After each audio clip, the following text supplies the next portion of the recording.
spectaculaire incendie à Notre-Dame de Paris. La toiture s'est embrasée en toute fin d'après-midi. Les images des flammes s'est déclenché dans les combles peu avant 19 h. Il pourrait être lié aux travaux en cours. La flèche principale de la cathédrale est tombée il y a quelques instants. Les images, regardez les images. Alors voilà. Mais quelle horreur! Oui, alors. Et là, c'est une scène assez hallucinante, car tout le monde est. On va te montrer, Yann. Tout le monde est massé ici, tous les Parisiens. En début de soirée, les pompiers parviennent à monter sur les toits, mais les dégâts sont déjà considérables. La croix sur le chœur s'est aussi effondrée. Et on a appris il y a une vingtaine de minutes qu'Emmanuel Macron reportait son intervention pour se rendre devant la cathédrale Notre-Dame de Paris. Nous ferons appel aux plus grands talents. Et ils sont nombreux qui viendront y contribuer. Et nous rebâtirons. Nous rebâtirons Notre-Dame. 3 années se sont écoulées depuis ces images et ces promesses. Alors que la moitié du temps annoncé pour la reconstruction est écoulé, il est temps pour nous de faire un premier bilan du chantier de Notre-Dame. Avant toute chose, un petit retour historique s'impose. Après un petit chantier de seulement 182 années, Notre-Dame de Paris ouvre ses portes en l'an 1345. L'édifice vit paisiblement et traverse ses siècles jusqu'à la Renaissance, où l'art gothique voit sa cote de popularité s'effondrer. Le monument est peu à peu délaissé et son état se dégrade. Le point d'orgue de cette dégradation étant la Révolution française, où l'on envisage même de réutiliser les pierres de l'édifice pour reconstruire de nouveaux bâtiments. On remercie au passage les amis de Robespierre pour le bicentenaire de la Révolution à l'origine de cette information. 2 personnages auront un rôle majeur dans le sauvetage de Notre-Dame. Le premier se nomme Victor Hugo, qui écrit un roman sobrement intitulé Notre-Dame de Paris et qui recréera un engouement des Parisiens pour le monument. Cet engouement serait à l'origine de la réhabilitation de la cathédrale par notre deuxième protagoniste. Ce dernier se nomme Eugène Viollet-le-Duc. Eugène, c'est le boss européen de l'architecture du XIXe siècle. C'est le Mont-Saint-Michel, c'est les remparts de Carcassonne et surtout Notre-Dame de Paris. Viollet-le-Duc, c'est aussi un personnage. C'est le mec qui part tranquillement cartographier le Mont Blanc, histoire de se ressourcer loin de la ville et de son vacarme. C'est aussi le mec qui tombe dans une crevasse et qui, l'air de rien, sort son petit carnet de croquis et dessine le haut de la dite crevasse. Enfin, c'est un homme généreux, puisqu'il prêtera ses traits de son propre visage à la statue représentant saint Thomas, présente dans la flèche de Notre-Dame. On lui doit donc la restauration de Notre-Dame, avec en petit bonus une initiative personnelle, la mise en place d'une petite flèche de seulement 100 mètres de haut. Majestueuse même dans sa chute, c'est cette même flèche qui s'est embrasée avant de tomber et de transpercer le cœur de Notre-Dame. Oups, je l'ai touché dans le cœur. Aïe aïe. Dans les jours qui suivirent l'incendie, c'est cette flèche qui cristallisa les débats. Elle, qui faisait partie de l'identité de la cathédrale, était à présent considérée comme une pièce rapportée par un architecte mégalo du XIXe siècle.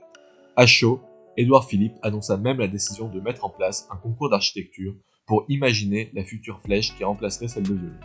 C'est à ce moment que de nombreux projets de merde, pensés en moins d'une semaine, se mettent à pulluler sur les réseaux, laissant craindre le pire pour l'avenir du monument.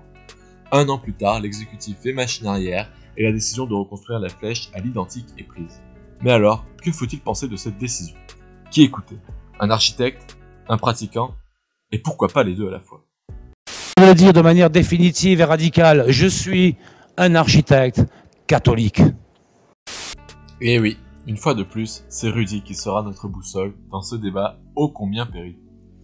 Alors en promotion pour son livre L'exil de la beauté, l'architecte catholique eut l'occasion de revenir sur le sujet à plusieurs reprises. En grand prince, il prend même le soin de rappeler la place qu'occupe Viollet-le-Duc dans le cœur de la plupart des acteurs du débat. Mais le sujet, c'est quand même la flèche. Et la flèche fut réalisée par Viollet-le-Duc, qui est quand même, très symptomatiquement, cet architecte du 19e, un des architectes les plus détestés par le milieu de la conservation, par le milieu des monuments historiques, par le milieu des historiens. Et moi, je vous le dis, je me régale, je me réjouis déjà à l'idée de voir le bordel que ça va foutre. Parce que conservateur. Comme le résume si bien notre ami, Viollet-le-Duc et ses libertés historiques, dans ses interventions, ne sont pas du goût de tous. C'est ainsi que la flèche fut rapidement désignée comme sujet idéal pour un éventuel concours d'architecture. Concernant la reconstruction de la flèche, l'architecte tient une position singulière. En effet, pour lui, l'ensemble de l'aspect extérieur de l'édifice devrait être restitué à l'identique, afin de ne pas trahir la beauté et l'imaginaire de l'édifice. En revanche, concernant les structures, et notamment celle de la flèche, il tient le propos suivant. Peut-être que la partie cachée, la partie secrète de la flèche, si on a fait un béton, il faut lui donner une narration, un récit qui renvoie à la haute couture. Cette solution possède de nombreux avantages. Premièrement, elle permet d'ancrer la reconstruction dans son époque, ce qui du point de vue de la véracité historique est tout à fait souhaitable. Ensuite, la mise en œuvre d'une ossature en béton fibré permet de réduire les délais de construction, là où le bois nécessite un long temps de préparation. Enfin, reconstruire une ossature en béton fibré permettra grandement de limiter les risques et les conséquences d'un éventuel incendie. Finalement, et en dépit de ces arguments, l'ensemble de la charpente de la cathédrale sera restitué à l'identique et donc en bois. Cependant, ce choix a pour avantage de permettre la préservation ainsi que la valorisation de certains savoir-faire et de nous éviter une charpente métallique à l'anglo-saxonne dépourvue de la moindre âme. Quant à l'avancement du chantier, il semble prendre la bonne voie puisque Notre-Dame est à présent entièrement sécurisée et que la date d'ouverture au culte est toujours maintenue pour 2024, ce qui serait une véritable prouesse. Les images de Notre-Dame de Paris en flammes, c'est quelque chose qui pour nous, Français, est assez insupportable. Enfin, vous imaginez, c'est vraiment l'image de notre pays, c'est quelque chose qui nous touche au cœur, c'est plus qu'un symbole, on se sent tous meurtris.